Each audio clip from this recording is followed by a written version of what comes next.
Hi, welcome to this mess. I guess we're going to call this Look What I Bought, because we're going to be talking today about the BM5 version 2 or Mark 2 and the BM5 version 3 Mark 3, I guess.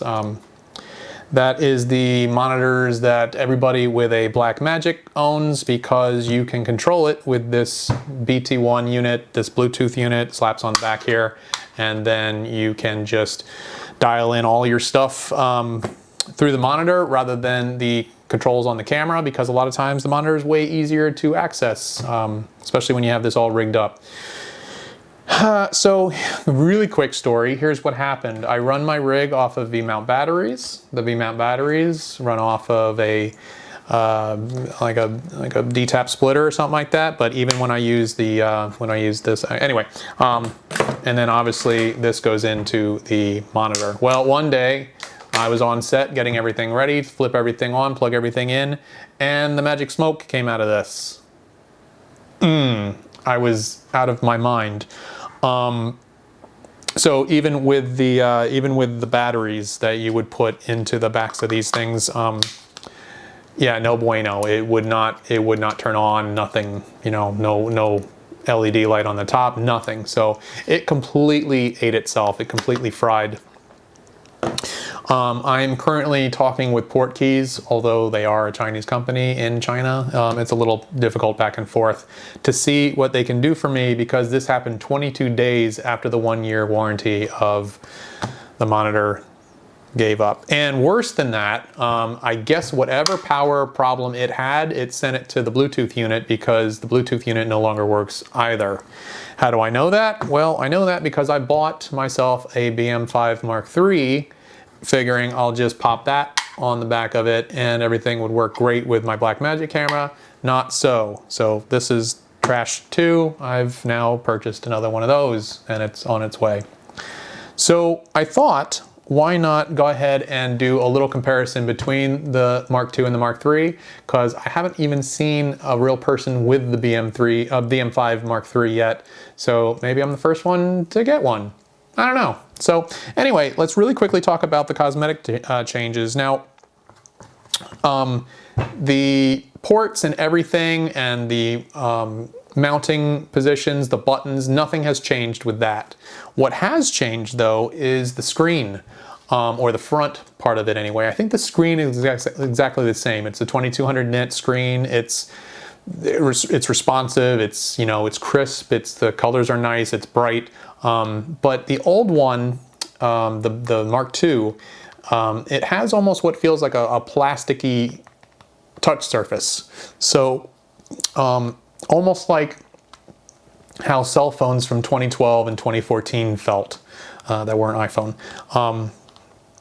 Still responsive, still works, everything is fine with it. However, the new one has basically edge-to-edge glass, and it's nice and it feels like a modern cell phone that, you know, last year, this year, which is very nice. It's a Smudge and Fingerprint magnet, but that's what you deal with. Now, the interesting thing about that, two interesting things actually, is it's actually about 5 millimeters larger in both directions.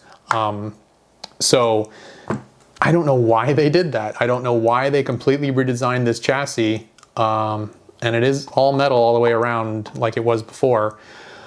The other problem with it is that this one, if you own the BM5 Mark II, it's really built what looks like a tank. I mean, it's got this hard metal all the way around.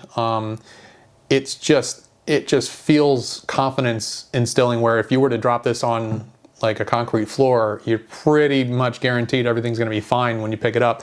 This one, not so much. With its glass going edge to edge, I feel like if this landed wrong, you're shattering this front glass, which would suck. And the small HD 5 or 7 monitor, I think, is the exact same way, where it's got edge-to-edge glass. And a friend of mine dropped his, and it shattered the glass, which, you know, just like your modern cell phone, it sucks, because especially when these are being touch screens, you know, you do run the risk of it, you know, screwing up your touch. One other physical difference between these is I don't know if the fan is physically different, but you do have an additional level of control with this one where you have low, medium, and high for the fan. Now, the fan never seemed to be a problem on the BM2. I never necessarily heard it. Come on. I never necessarily heard it. I can't remember if you could turn it off or on or what was going on with that, but I do know this unit got hot, uncomfortably hot sometimes. This also gets uncomfortably hot sometimes. I was playing with it on fan low, and it was very, very warm. And then I turned it up to medium, which, you know, it has an audible fan. And then when I turned it up to high, it was a very loud fan. Like I would be concerned using this unit on high if somebody with a boom mic was anywhere near the camera.